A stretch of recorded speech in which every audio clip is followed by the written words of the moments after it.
trauma shapes you as a person? Have you ever wondered if your childhood experiences shape your personality as you grow up?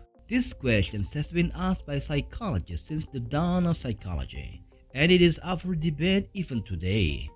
But when it comes to childhood trauma, it is clear that the hardship of childhood make you into the person you are today.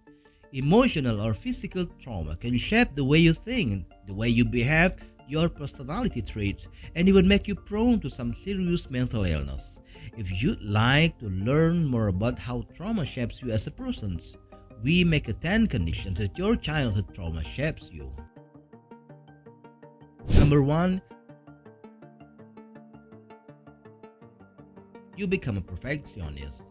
Are you a perfectionist with impossibly high standards? And do you feel like instead of helping you thrive, your perfectionism is holding you back, making you anxious and stressed all the time? The connections between childhood trauma and perfectionism happens when your parents set high expectations and demand everything to be just perfect. They don't accept a B+, you have to get an A. They don't care if you have already done your homework. You have to study for a few more hours.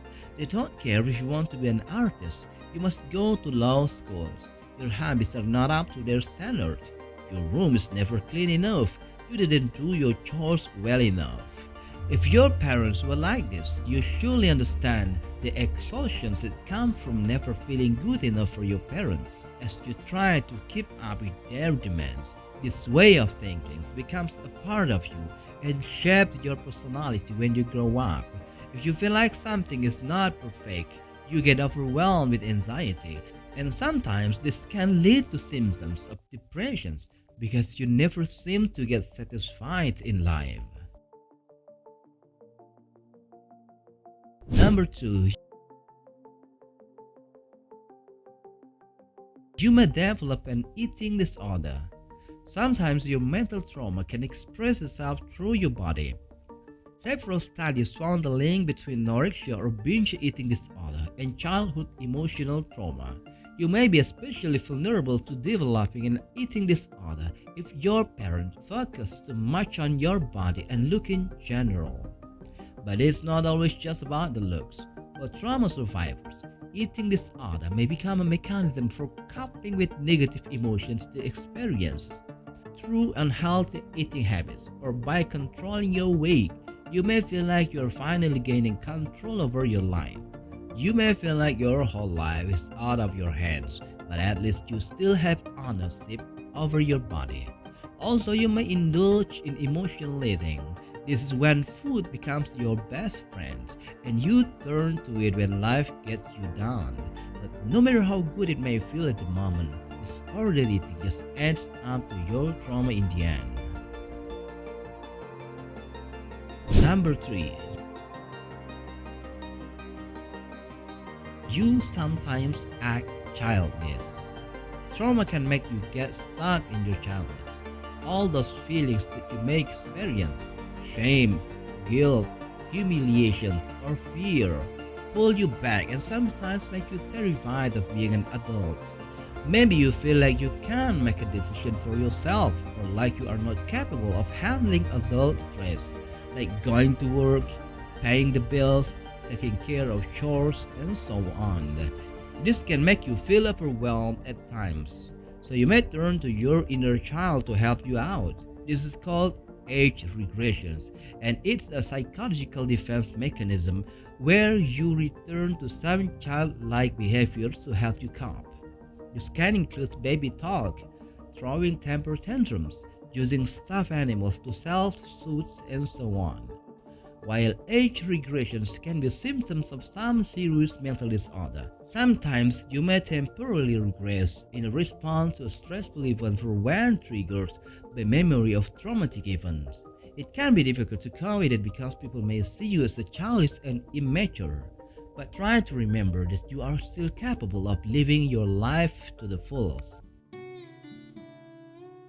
Number 4. Or you develop an insecure attachment. Finally, we can't talk about the effects of childhood trauma if we don't mention the attachment theory.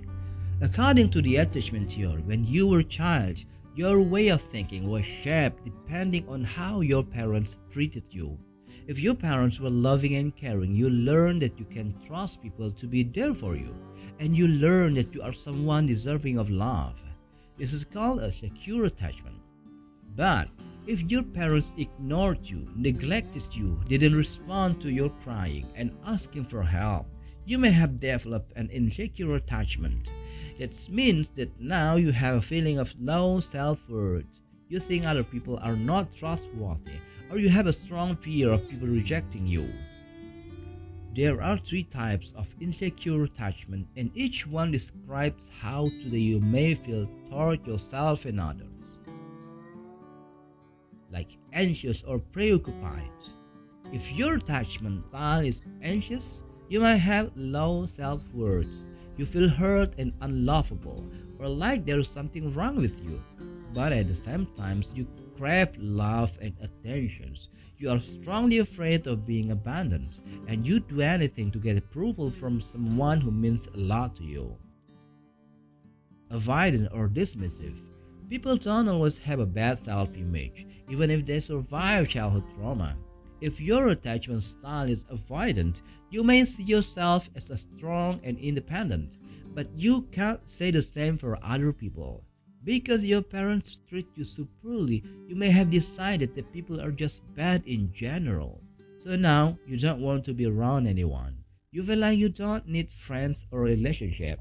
You don't want to share your feelings or be intimate with anybody.